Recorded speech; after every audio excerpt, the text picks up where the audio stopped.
Olá, boa noite, meus queridos companheiros. Sejam todos bem-vindos. Boa noite, Patrícia, Rosângela, Débora, Silvano.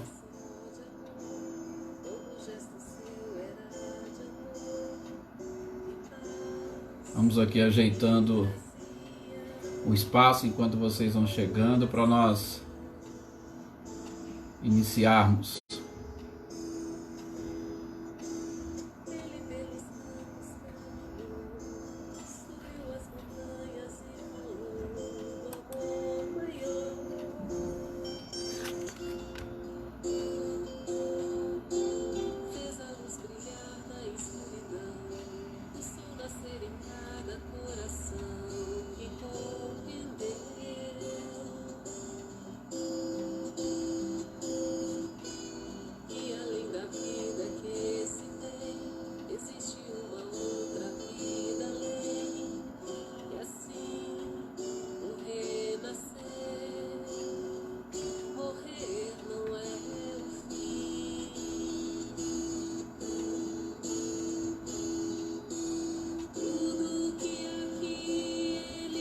Isso, agora eu só ajeitando aqui. Boa noite aqui aos nossos companheiros Aleda, Rosângela e os seus compartilhamentos. Obrigado, Rosângela.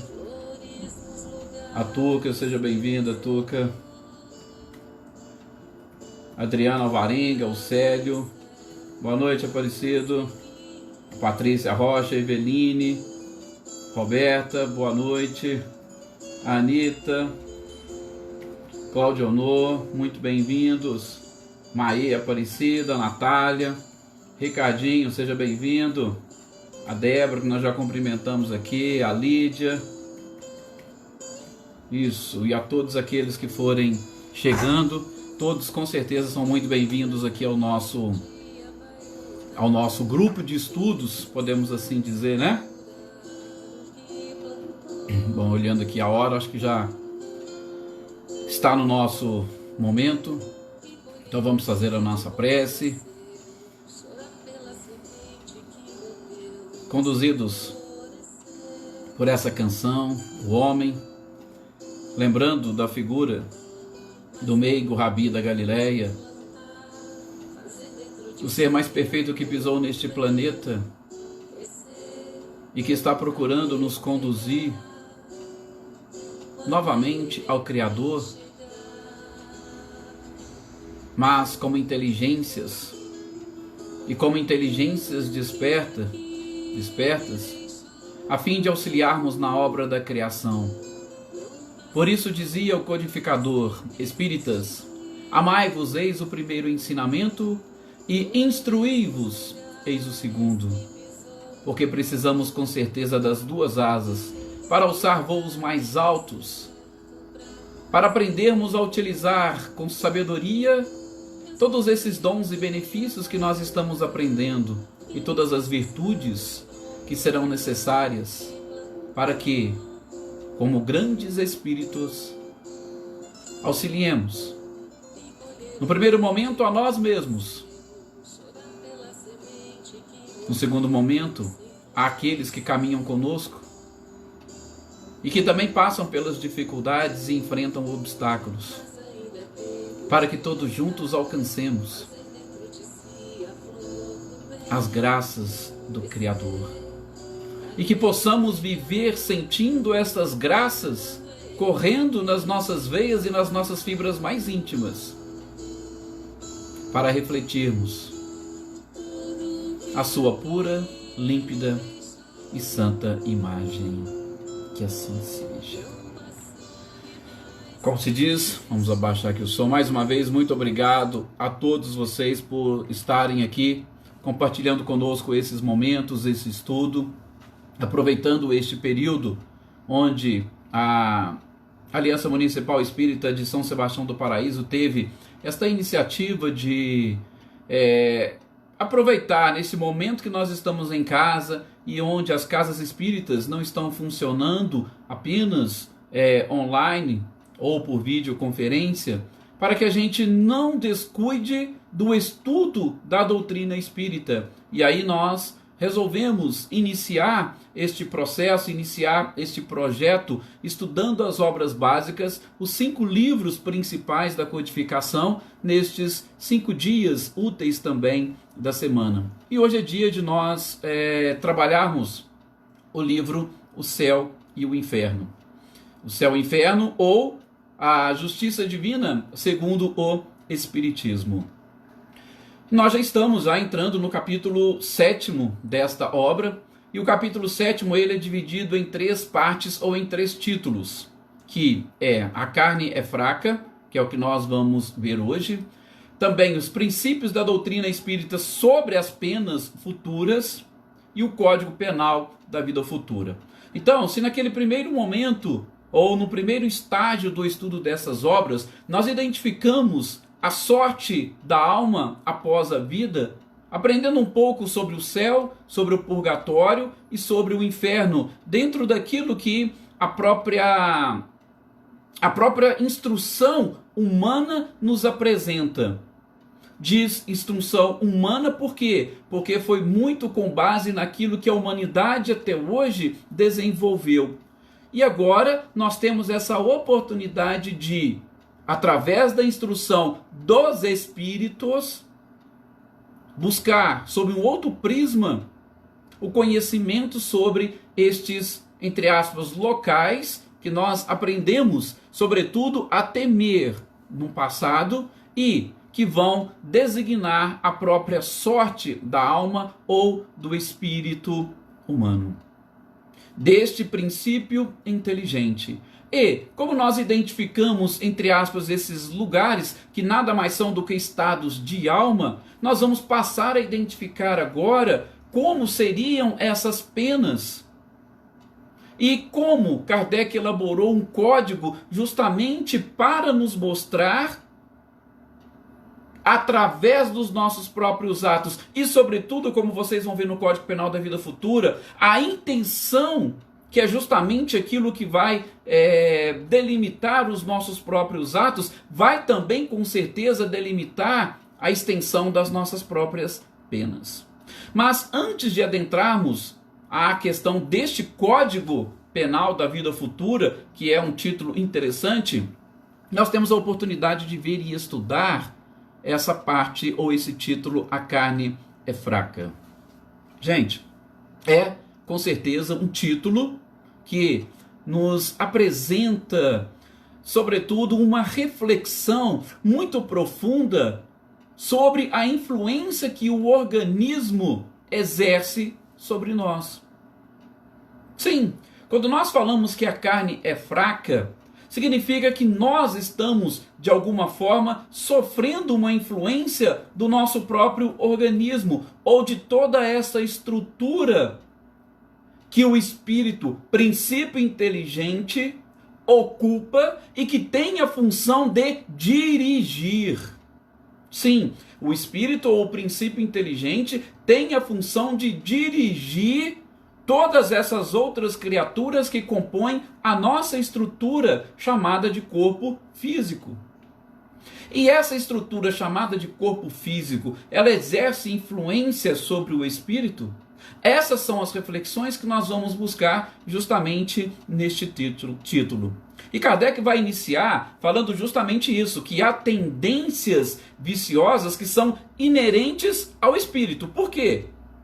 Porque elas são de caráter ou de consequência moral, mais do que de consequência física. Aí a gente lembra justamente aquilo que Emmanuel fala e a separação que ele faz entre a dor e o sofrimento. O sofrimento é de origem moral e a dor é de origem física. E Kardec vai dizer que algumas são de consequências morais e a gente percebe, mas que outras têm uma consequência do nosso próprio organismo. E com isso, quando a gente passa a entender que o nosso próprio organismo é quem exerce essa influência, o espírito, o princípio inteligente, procura se eximir da sua responsabilidade.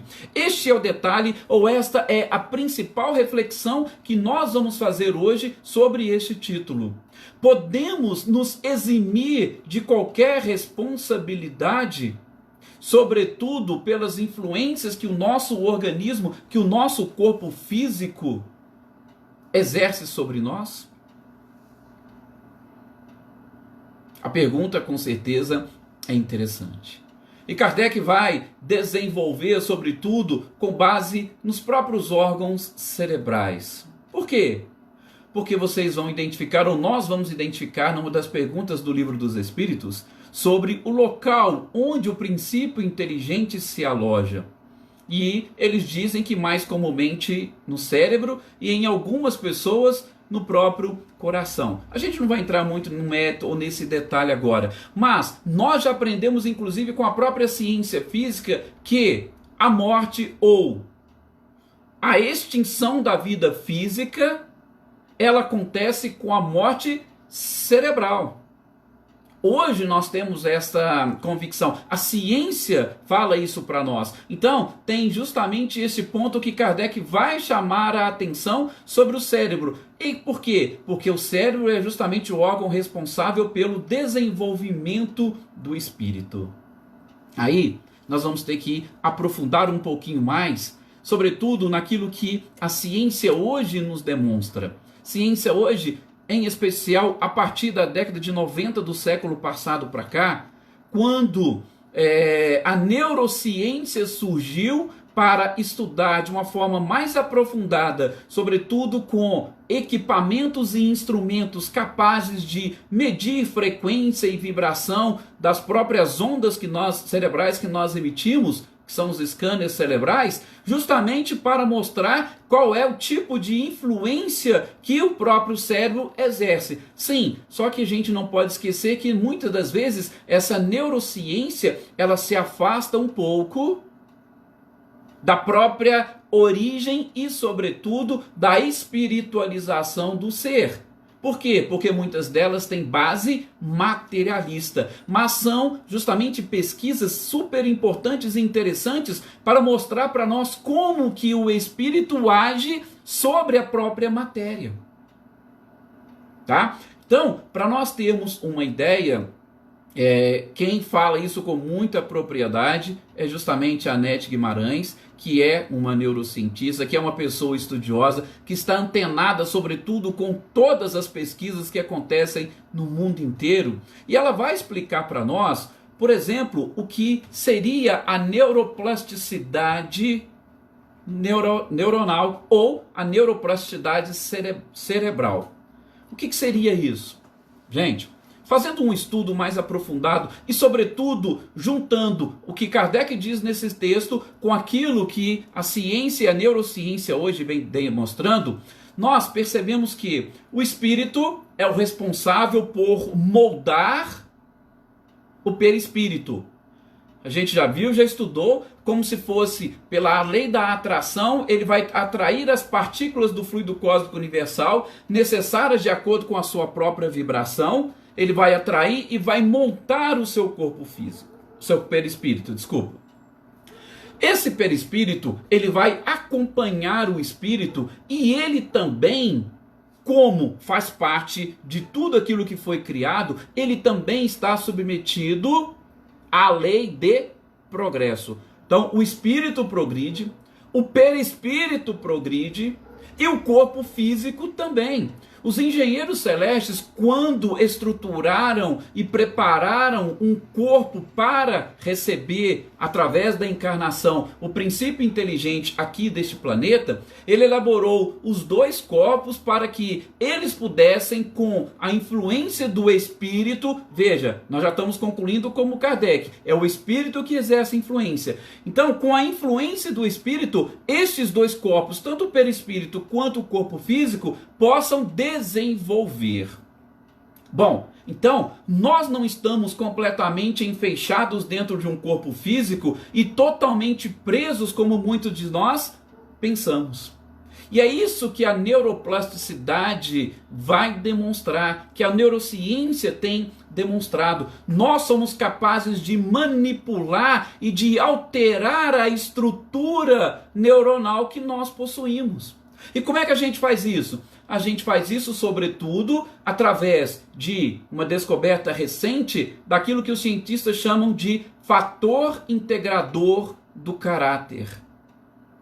Ou seja, nas diversas experiências que nós vamos tendo, a gente vai aprendendo um pouco mais. E a cada nova oportunidade, nós vamos nos adequando à sociedade em que vivemos, e a sociedade vai trazendo para nós determinados valores, e sempre que nós pudermos agregar esses valores à nossa própria personalidade, nós vamos desenvolvendo o nosso self para se aproximar daquele modelo ideal que é o próprio Cristo.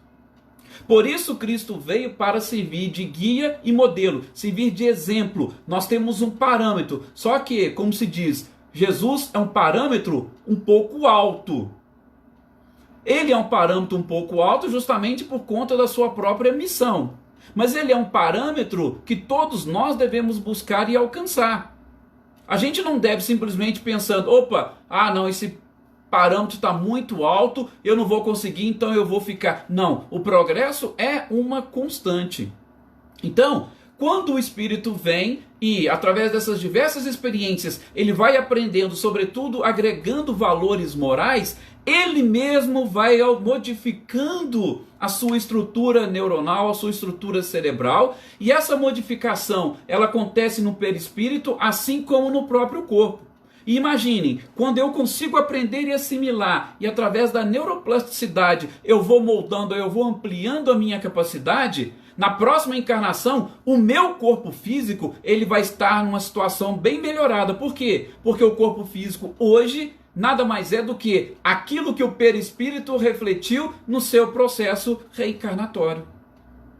Então, eu não perco absolutamente nada. Todo o patrimônio, todas as minhas conquistas, eu carrego comigo. E, inclusive, essa condição e estrutura neuronal. Vocês lembram quando a gente estava estudando sobre os aborígenes lá do México, que está na Revista Espírita de agosto de 1864, quando nós estudamos sobre os negros da África, na Revista Espírita de abril de 1862, Kardec estava falando justamente daquela estrutura física e que seria impossível um espírito que hoje está num corpo de um aborígene chegar e encarar um corpo de um cientista, por exemplo, europeu. Por quê? Porque ele não vai ter condição e capacidade de, dentro daquela estrutura desenvolvida, estrutura cerebral desenvolvida pelo cientista, de atuar, e o que vai gerar uma atrofia de determinados membros, de determinados nervos, de partes do nosso corpo. E se nós buscarmos isso, tentar fazer essa ponte direta, nós vamos prejudicar inclusive a nossa própria evolução e o nosso crescimento. Então gravem bem isso. O fator integrador do caráter é justamente essa oportunidade que nós temos de ampliar, através dessa neuroplasticidade, tudo aquilo que nós hoje estamos aprendendo. E aí teremos com certeza a condição de termos corpos melhores, mais bem estruturados no futuro. Isso com certeza é muito interessante e a ciência vem justamente demonstrar. Repito, pena que a ciência não aceita a existência do espírito e ela não consegue avaliar ou trabalhar com os dois juntos. Mas cabe à doutrina espírita fazer o quê? Aquilo que a NET faz, trazer as pesquisas científicas para a nossa realidade espiritual, para a nossa realidade doutrinária ou para a nossa realidade religiosa. E este fator integrador do caráter, só para vocês terem uma ideia, ele foi descoberto pela ciência e ele se encontra no nosso lobo pré-frontal. E o lobo pré-frontal nada mais é do que onde nós desenvolvemos a maior parte das nossas capacidades de inteligência. É aquilo que André Luiz vai chamar de superconsciente.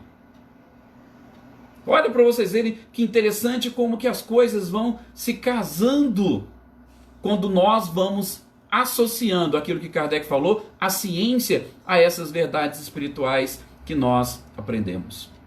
Então, o corpo, ele exerce influência? Sim, ele até exerce influência, mas o espírito tem essa capacidade. Mas vamos ver mais ou menos como que o corpo exerce essa influência, tá? Só para ver se fica um pouquinho mais claro para vocês. Então, a gente viu que o espírito é quem comanda. Kardec já deixou isso claro e desde o início nós também estamos deixando. A leitura do livro, ela é curtinha. Eu estou ampliando os conceitos e o conhecimento, trazendo o que a ciência nos apresenta para poder facilitar hoje essa interpretação.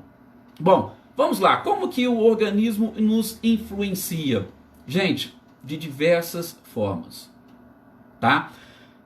Primeiro pela própria estrutura. Nós somos montados de que tipos de estrutura? De células, de bactérias. Para vocês terem uma ideia, em pesquisas recentes, não são antigas, uma universidade israelense, que é justamente uma das mais famosas do mundo, eles descobriram que nós temos mais bactérias no nosso corpo do que células. Salvo engano, são cerca de 30 trilhões de células num homem mais ou menos de 1,70 m e 70 quilos, e cerca de 35 trilhões de outros organismos, principalmente bactérias, ou seja, que não são células. E tudo isso são micro-organismos que nós temos que controlar, como diz lá a questão 540 do Livro dos Espíritos. Bom, essas microestruturas ou esses micro-organismos, eles vão exercendo influência sobre nós à medida que, agindo por instinto, eles têm a responsabilidade de tocar essa máquina que é o corpo, se o princípio inteligente não dominar e controlá-lo. Por exemplo, nós temos determinada parte ou determinados órgãos que vão produzir substâncias, que vão produzir hormônios. Tem uma pesquisa também super interessante que foi feita também nos Estados Unidos, uma pesquisa que durou mais de 60 anos. Eu não vou entrar muito no mérito dessa pesquisa, tá? Mas para aqueles que se interessarem, ela está num livro chamado O Teste do Marshmallow. Vou só abrir um parênteses. Gente, tem muitos livros que a gente vai citando aqui. A grande maioria deles a gente procura adquirir justamente para nós irmos lá na fonte e identificar, opa, é isso mesmo que o autor está falando? Alguns a gente baixa em PDF, outros nós adquirimos. E esse, por exemplo, o Teste do Marshmallow, nós adquirimos. É uma pesquisa, um livro relativamente fino, mas é uma pesquisa científica onde, eu não vou entrar muito no mérito por conta do nosso tempo, estou até aqui me vigiando, onde o autor vai descobrir e vai discorrer sobre uma substância que nós temos chamada catecolamina. O que é essa catecolamina? A catecolamina é uma substância que, com certeza, Jesus conhecia há 2000 anos atrás. Por quê? Porque quando ele nos ensinou a oração do Pai Nosso, repito, quem fala muito disso é a Anete Guimarães, quando ele nos ensinou a oração do Pai Nosso, e ele chega naquele trecho e fala, não nos deixe cair em tentação, a catecolamina é a principal substância que vai justamente proporcionar em nós uma briga interna, uma briga íntima muito grande, o que faz com que nós não sejamos capazes de resistir a tentações. Por quê? Porque o nosso organismo, quando deseja alguma coisa, ele produz essa catecolamina e ela vai causar, inclusive, um sofrimento intenso nas pessoas que não tiverem uma capacidade maior de tolerar a catecolamina. Por exemplo, aquilo que está presente nas crianças. A criança, quando ela está com fome, um bebê, o que ele faz? Chora. E a fome vai apertando, o que vai acontecendo? Ele vai chorando e às vezes vai gritando. Por quê? Porque essa substância lançada no sangue, ela vai causar um sofrimento. Tá vendo? É a influência do corpo sobre o espírito. Só que é o seguinte, o nosso cérebro ele é capaz de produzir substâncias e, inclusive, antagonistas da própria catecolamina. Então, quando você aprende a resistir, olha o estudo, a pesquisa que foi feita, Quando você aprende a resistir ou a tolerar por mais tempo esta catecolamina, você está resistindo e criando uma barreira contra a tentação. Que tentação? Gente, qualquer tipo de tentação. A tentação de comer um chocolate quando você está às vezes de dieta e não pode. A tentação dos nossos próprios pensamentos, no caso de um adultério. A tentação do sexo, por exemplo, que é algo que assola muito a humanidade. Joana de Andes bate muito nisso. A tentação do dinheiro. Por quê? Porque tentação a gente tem que aprender. E aquilo que lá o próprio dicionário nos diz. Tentação nada mais é do que aquele desejo, aquela vontade de uma recompensa imediata. Ou seja, nós não sabemos esperar. Por quê? Porque o nosso organismo produz essas substâncias, a gente entra em desespero, a gente entra num processo de estresse, e se a gente não tiver aquilo, nós somos capazes de qualquer coisa. É lógico que a gente precisaria de um pouco mais de tempo, quase que de uma palestra inteira, para poder explicar e exemplificar essa questão da catecolamina e a influência que o organismo, nesse caso, exerce quando nós não dominamos a própria matéria. E, sobretudo, no processo de educação. É por isso que os especialistas dizem, se você não ensinar os seus filhos a se frustrarem, eles não vão resistir ou eles não vão tolerar a catecolamina e aí são capazes de fazer besteiras. Por quê? Porque não sabem, não aprendem esperar. E aí entra a questão da recompensa.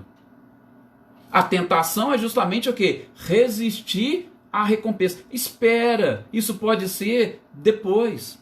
E essa pesquisa demonstrou que aqueles que conseguem, não vou entrar no mérito, repito, aqueles que conseguem resistir à catecolamina ou esperar um pouco mais, são pessoas que têm mais sucesso no casamento, são pessoas que têm sucesso no emprego, são pessoas que, se for mandada embora hoje, amanhã ela já está preparando uma nova oportunidade, um novo trabalho, elas não entram em desespero. Essa catecolamina fez com que o governo americano mudasse, inclusive, a forma de estruturar a própria educação, com base, inclusive, nesse livro, nessa pesquisa. Fez com que o marechal que estuda os impactos da saúde nos soldados americanos refizesse também a forma de treinamento, porque estava tendo muitos soldados com estresse pós-traumático, até mesmo sem ir na guerra, por conta do treinamento. Mas o treinamento em si, o treinamento era o mesmo do passado. Não, mas por quê? Porque os jovens de hoje não estão acostumados a frustrações. E como eles não estão acostumados a frustrações, eles não desenvolveram essa tolerância à catecolamina. E aí a substância entra na corrente sanguínea e o desespero vem. Está vendo a influência do corpo? Estão vendo a influência do organismo? Estão vendo por que Kardec trouxe o texto "A carne é fraca"? Exatamente por conta de tudo isso que nós estamos falando. E a tentação, Jesus já tentou nos advertir há 2000 anos. Quando ele fala, não nos deixe cair em tentação, ou seja, nos ajude a suportar esta catecolamina ou a quantidade de catecolamina que nós mesmos lançamos no nosso organismo. Nos ajude a disciplinar os nossos próprios desejos. Por isso que Jesus falou, onde estiver o teu tesouro, aí estará o teu coração. Por quê? Por conta justamente desse desespero. E qual que é a palavra-chave para nós trabalharmos isso, principalmente na infância? Não existe outra que não aquela que o próprio Emmanuel disse para Chico quando ele estava orientando-os para o processo de trabalho em equipe. O que Emmanuel falou para Chico? Disciplina, disciplina, disciplina. A disciplina é o principal remédio para nós trabalharmos e combatermos essa tentação do dia a dia e, sobretudo, esta influência que o organismo exerce sobre nós. Vendo os termos que nós trabalhamos hoje? Neuroplasticidade, catecolamina. O que seria isso? Seria justamente as coisas que as ciências têm nos mostrado que têm também influenciado a nossa encarnação como um todo. E até quando nós vamos deixar sermos influenciados por tudo isso? Quando Kardec nos propõe, e ele traz junto com o quê? Ele traz junto com o Código Penal da vida futura. Ou seja, a depender do que nós fizermos hoje, nós teremos depois, no futuro, uma pena ou uma recompensa. Por isso é importante nós trabalharmos isso agora. Por isso é importante nós aprendermos esses termos. Por isso é importante nós superarmos a influência que a carne ou que o organismo exerce sobre nós. Kardec vai trazer mais algumas informações nesse texto, mas não é muito além do que nós estamos falando. Mas um ponto interessante onde ele toca é com relação à emoção. Ele vai dizer que a frase que já existia naquela época, ela é verdadeira. A emoção lhe altera o sangue. Sim. Por que que a emoção altera o sangue? Gente, a emoção altera o sangue porque quando, ou melhor, a principal matéria-prima para as energias e, sobretudo, para a formação e distribuição dos neurotransmissores que a gente precisa para o perfeito funcionamento do nosso organismo, são as emoções. São as emoções que vão chegar no cérebro, que, como um dínamo e um gerador de energia, vai transformar essas emoções e vai distribuir através dos neurotransmissores para o nosso corpo. São essas mesmas emoções que nós estamos sentindo. Olha, veja, vou abrir um parênteses. Veja aquela ligação que nós fizemos lá atrás e quando estava estudando a Gênese, sobre o instinto e a inteligência. Quando nós falamos deste passo do instinto até a inteligência, nós desenvolvemos as sensações e as paixões. É exatamente isso. Essas paixões que vão alimentar o nosso cérebro. E vão alimentar o nosso cérebro a ponto de ele produzir as energias de acordo com essas próprias emoções. E o que vai acontecer? Com as nossas emoções, nós alimentamos o cérebro, matéria-prima, fonte de energia, ou dínamo, ou gerador, ele vai produzir e vai distribuir. Se as emoções forem negativas, vou usar essa expressão, eu particularmente não gosto muito dela não, mas se forem emoções ainda atrasadas, mais ligadas aos instintos, mais ligadas aos vícios, ele vai processar e vai distribuir que tipo de energia? Essas mesmas energias. E essas energias deletérias vão ser distribuídas, e onde elas vão se alojar? Elas vão ser distribuídas por todo o corpo, mas elas vão se alojar especialmente naquela parte do nosso corpo mais debilitada. Então, se eu tiver, por exemplo, um problema de coração, onde que eu vou precisar de mais energia? Lá no coração. Mas a minha emoção, que é a matéria-prima, produz energias, entre aspas, de novo, negativas. O cérebro vai processar e vai devolver para o corpo. Vai devolver para o corpo que tipo de energia? De acordo com a matéria-prima. E o órgão que está precisando mais é o coração. Então, para onde que vai a maior parte? Vai para o coração. O que vai acontecer? A tendência é ampliar as dores e o próprio sofrimento. Então, Kardec foi muito feliz quando ele usou essa expressão aqui, a emoção altera o sangue. E não é só isso. Por que não é só isso? Gente, nós estamos passando por um processo de um conhecimento, uma descortinação de tantos mistérios que a gente não imagina a complexidade que é o nosso próprio corpo. Por exemplo, todos vocês já conhecem e já ouviram falar do segundo cérebro? Já? Nós temos um segundo cérebro. Um segundo cérebro que possui milhões de neurônios. E este segundo cérebro está na nossa parte, no nosso abdômen. Eu também não vou aprofundar, até mesmo porque o nosso tempo já está vencendo. Mas esse cérebro, esse segundo cérebro, ele está em contato com o primeiro. E sobretudo, quando este cérebro está com alguma deficiência, principalmente, vou citar um exemplo de pesquisas também feitas nos Estados Unidos. Se o nosso cérebro está com deficiência, por exemplo, de bactérias, abre um parênteses para explicar. O que eu estou querendo dizer? Vocês já viram uma disseminação, sobretudo, ou uma campanha contra o uso de antibióticos. Não é que nós não podemos usar antibióticos, mas que eles sejam restringidos à necessidade. Por quê? Porque os antibióticos têm como principal função matar bactérias. Só que nós precisamos das bactérias. Boa parte das bactérias, nós temos cerca de 300 espécies de bactérias no nosso organismo, e que estão e se concentram a maior parte neste segundo cérebro, na região do abdômen. Elas têm uma função de auxiliar o nosso organismo. Se eu fizer um uso imoderado de antibióticos, eu vou destruir inclusive essas bactérias boas. E uma pesquisa feita nos Estados Unidos, sabe o que eles concluíram? Quando nós temos deficiência, ou quando nós destruímos parte dessas bactérias que são necessárias ao funcionamento do nosso corpo, a chance de desenvolvermos uma depressão é imensa. Por quê? Porque essas bactérias vão produzir determinadas substâncias, e aí a gente vai entrar naqueles neurotransmissores, dopamina, noradrenalina, tudo isso que vai fazer ou que vai regular o funcionamento do nosso corpo.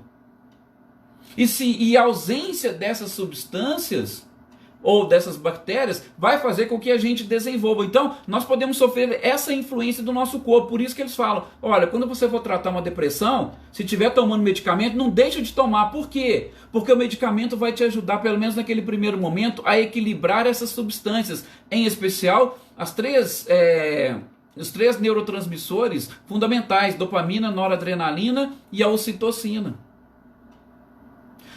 Estou falando isso, estou usando muito termo científico, mas para mostrar para vocês que o organismo ele exerce uma influência enorme sobre nós. Só que o que vai ter que acontecer? Vai ter que acontecer que nós vamos precisar, o princípio inteligente, dominar e controlar tudo isso. E quando que nós vamos fazer isso? Nós vamos fazer isso somente através da utilização de forma correta da nossa inteligência.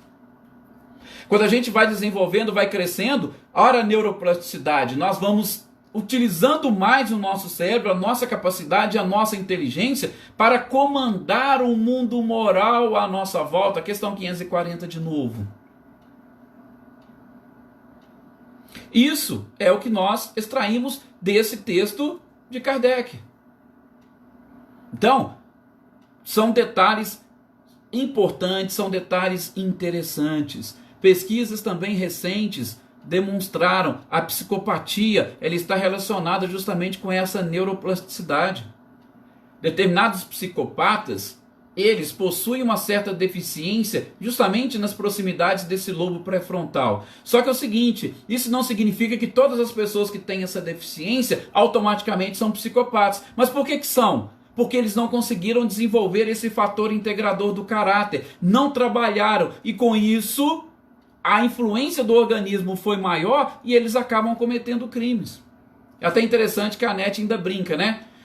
Os psicopatas existem muitas das vezes para servir de instrumento para a própria justiça divina. A justiça humana já atenua a pena dos psicopatas por conta dessa influência.